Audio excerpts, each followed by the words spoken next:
Si Rocapor ay hindi ipinanganak na pulubi. Noon, isa siyang tahimik at masipag na office staff sa Maynila. May suot na plansyadong polo.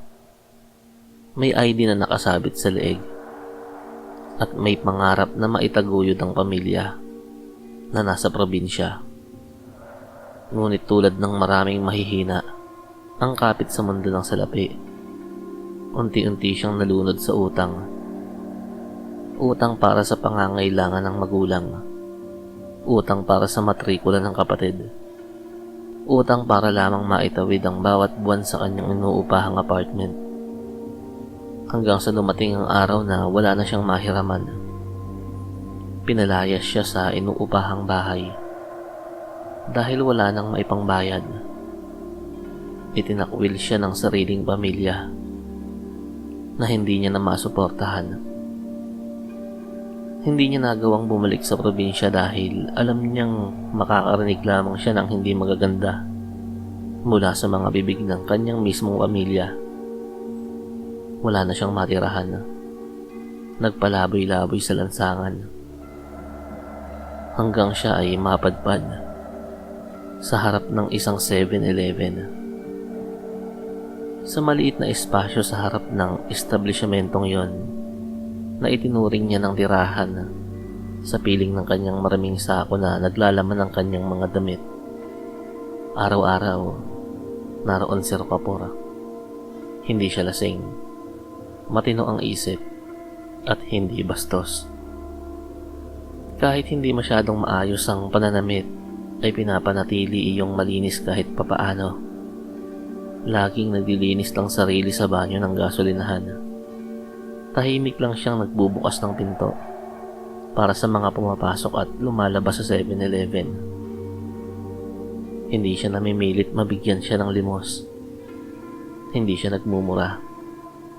At kapag may nakita siyang matanda, bata, o may kamansanan na nahihirapan, siya ang unang tumutulong sa pagdadala ng mabibigat na gamit. Pag-alalay sa nahihirapang magtaad, at kung minsan ay nagbibigay ng pagkain kahit pa siya mismo ay wala nang makain. Dahil doon, nakilala siya ng mga tao. May mga nag-aabot ng barya, minsan naman pagkain. May mga tumatawag sa kanya sa pangalan niya. At doon lamang sa simpleng magkilala sa kanya ay masaya na siya. Isang araw, may isang lalaking mayaman na bagong lipat sa lugar.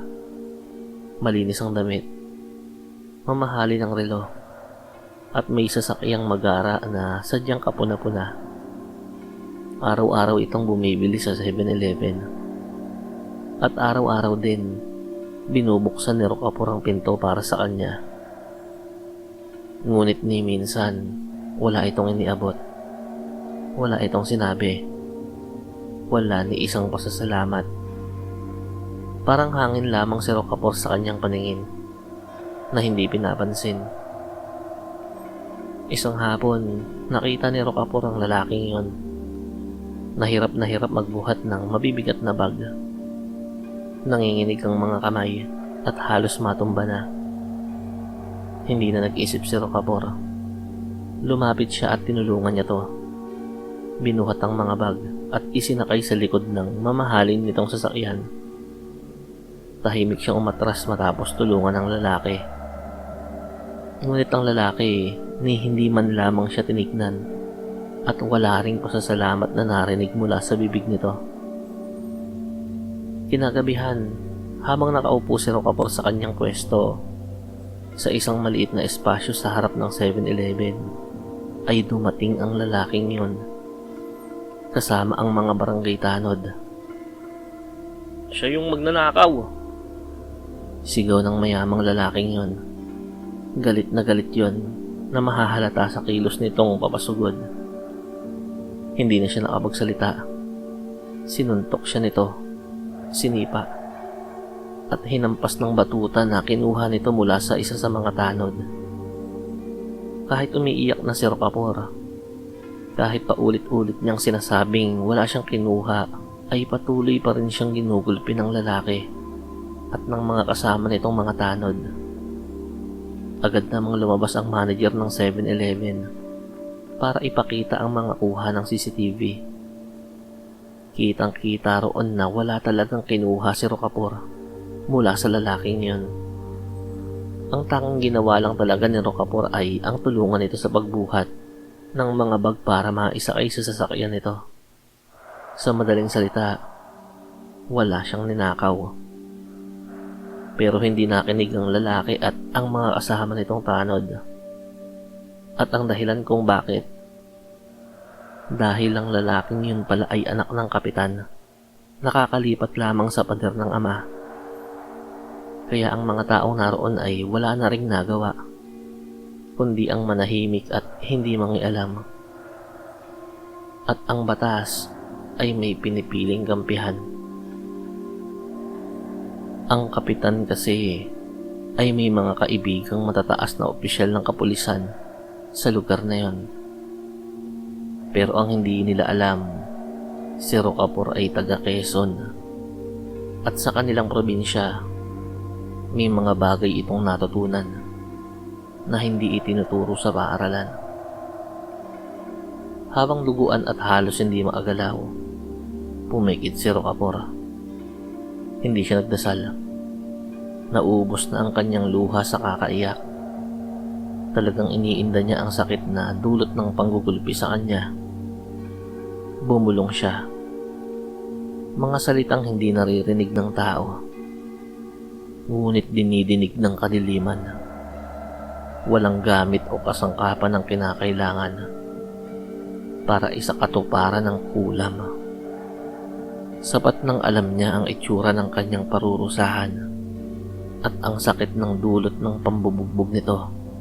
At ang higit sa lahat ay ang paratangan siyang magnanakaw. Hindi nagtagal, nagsimulang malasin ang pamilya ng kapitan. Ang ilaw ng tahanan ay biglang nagsalitang mag-isa. Sa bawat hating gabi, may mga kinakausap na hindi nakikita ng ibang tao.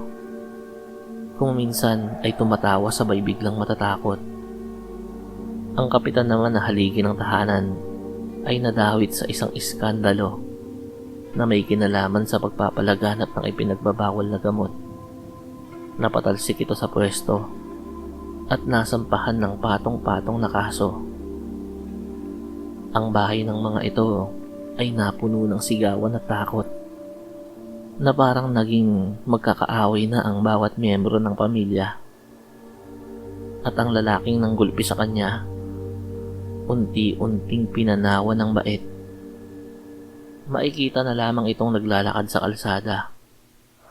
Walang suot na sapin sa paa, gusgusin, marumi, at nagsasalita ng mag-isa kahit wala namang kinakausap. Naging taong grasa ito. Walang nakakakilala dahil ibang-iba na ang itsura nito kumpara noon. Sa kabilang banda, si Rocapor ay hindi na umuling nakita. May nagsasabing bumalik siya sa Quezon o di naman kaya ay nagtrabaho na siyang muli sa ibang lugar. Isang hating gabi, sa harap ng 7-Eleven, may isang taong grasa na wala sa katinuan ang hindi sinasadyang mabangga ang isang pulis. Walang sabi-sabi ay binunot ng pulis ang baril nito mula sa tagiliran. At sa harap ng 7-Eleven ay umalingaw-ngaw ang isang putok ng baril.